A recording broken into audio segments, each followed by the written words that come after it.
Hello everyone, welcome back to our channel Tech AI. On today's video, I'm going to show you how to unblock a character on CrushOn AI. It's very quick and easy, so let's get started. First of all, open the CrushOn AI app on your phone. If you don't have the app yet, you can get it from Google Play Store or the Apple App Store. Once you do that, go ahead, launch the app, then sign in. Now on your screen, you can see options like Explore, Search, Create, Message and your profile. Tap on your profile. On your profile on the top right corner, you're gonna find a settings icon.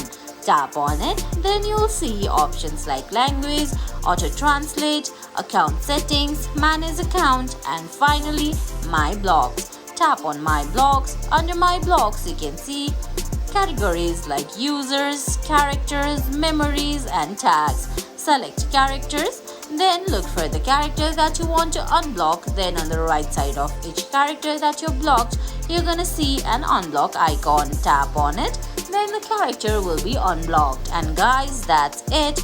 That's how you unblock a character on CrushOn AI. I hope you found this video helpful. If you did, please give it a thumbs up, leave a comment, subscribe to our channel, and hit that bell icon.